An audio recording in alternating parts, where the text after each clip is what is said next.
Welcome to the New Vision, a program geared towards preparing every working man and woman to lift the bar through quality customer service.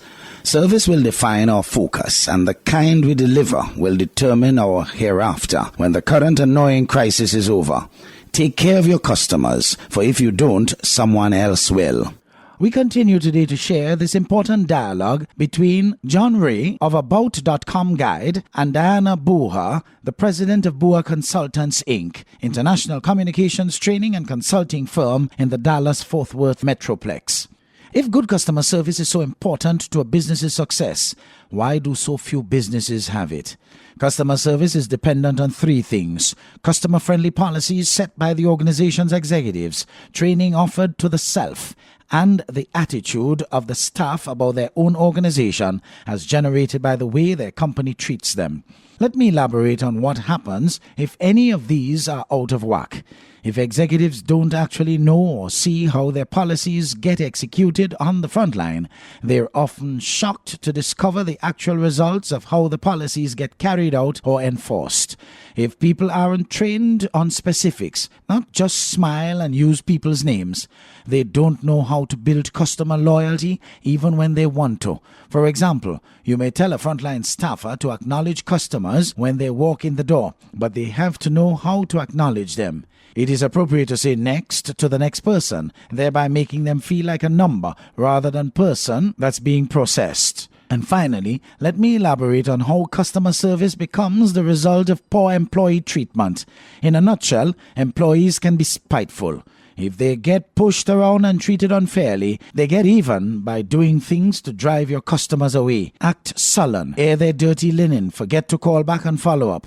I often feel the retail industry has the worst customer service. Is this supported by fact? I don't know about any research that says retail customer service is worse than that, say, offered in a stock brokerage firm.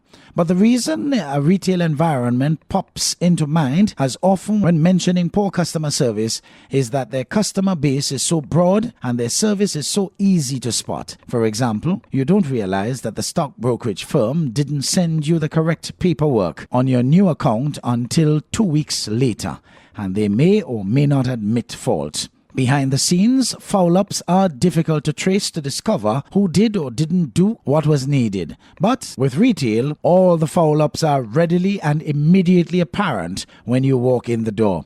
The sales associate is on the phone to her mother. No one called or asked my name. No one asked the right questions to discover my needs. No one smiled. The clerk didn't know the merchandise. Nobody could make a decision when I asked for an exception to policy. All those issues glare at the customer immediately.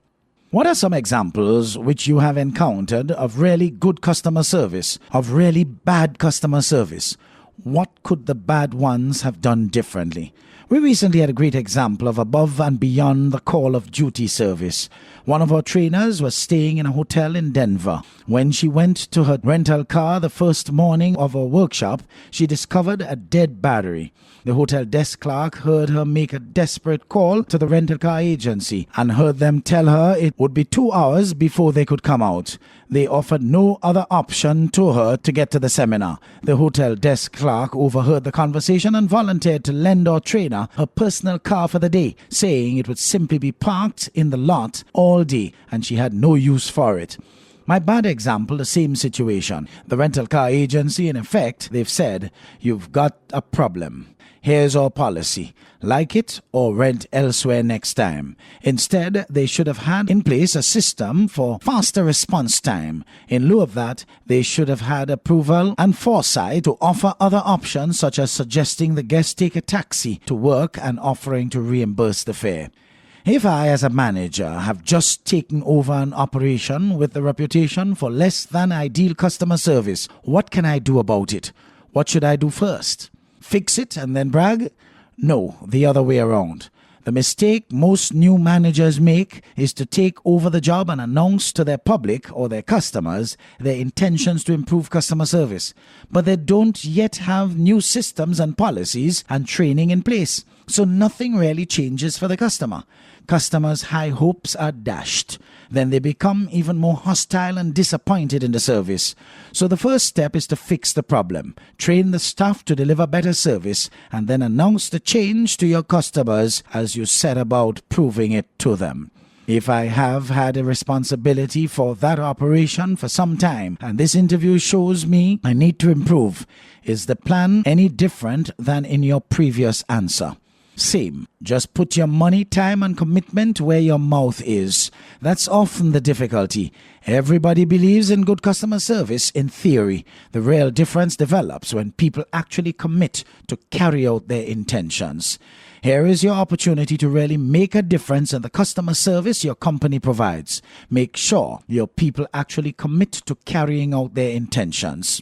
Again, Spice Island Beach Resort, right here in Grenada, comes to mind. They put their money where their mouth is. They never see training as an expense, but an investment.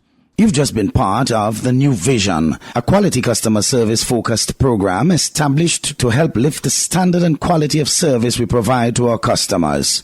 The way to gain a good reputation in the service industry is to be what you desire to appear. Join me tomorrow, God willing, right here for more.